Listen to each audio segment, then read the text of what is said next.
বিরুদ্ধেও যে ধরনের শব্দে ভাষায় বাক্যে আমরা সমালোচনা করি নাই সেই ধরনের শব্দ ব্যবহার করা হচ্ছে তারেক রহমানের বিরুদ্ধে।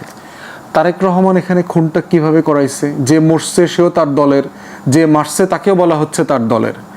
তাহলে মিছিলটা হচ্ছে কি? মিছিলটা হইতেছে আমার ভাই মরল কেন, তারেক রহমান জবাব দে। তোমার ভাই কোথায়? কার ভাই মরছে? মানে লোক মরছে তো তারেক রহমানের দলের লোক মরছে। এবং তারেক রহমান ইতিমধ্যে ইনভেস্টিগেশন করতে বলছে, তার কোনো দলীয় পদ আছে কিনা সাসপেন্ড করতে বলছে, সরকারকে বলছে ফৌজদারি অপরাধের বিচার করবার জন্য।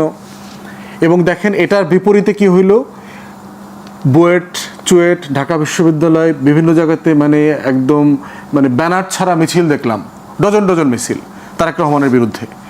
এবং যেই ভাষায় মিছিলগুলো হচ্ছে, আমরা যারা রাজনীতি করি, মনিয়া পাশা দেখলেন না কিছুক্ষণ আগে তো আমরা দ্বিমত করলাম, কেউ কারো বাপমা তুলে কথা বলা লাগে নাই তো।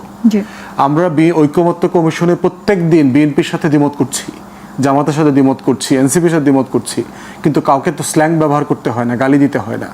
তাহলে এটা কেন করা হচ্ছে? কাউন্টারে দেখেন পরের দিন ছাত্রদল বিশাল সমাবেশ করলো।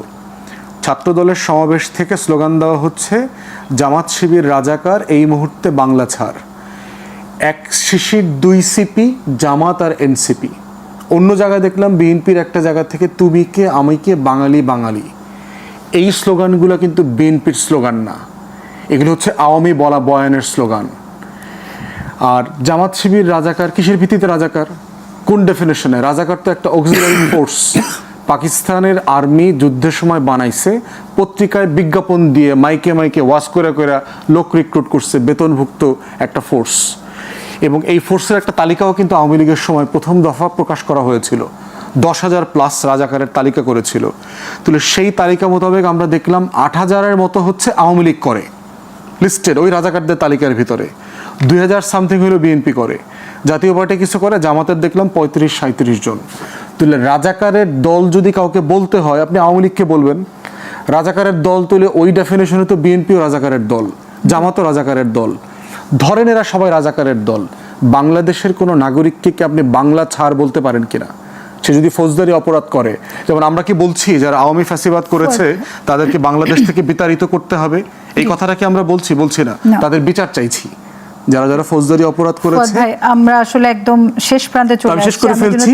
তো এটা দিয়ে যেটা হচ্ছে, আবার দেখেন এনসিপির নেতারা সালাউদ্দিন ভাইকে নিয়ে একটা বাজে কথা বলেছেন।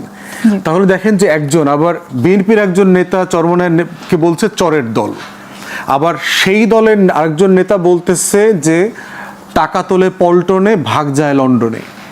তাহলে দেখেন কিভাবে পরিকল্পিতভাবে পরিবেশ তৈরি করা হচ্ছে গণ অভ্যুত্থানের পক্ষের শক্তিগুলোকে বিভাজিত করবার জন্য। সবগুলো রাজনৈতিক দলেরই কিন্তু এখন একটাই চাওয়া, সুষ্ঠু একটা নির্বাচন।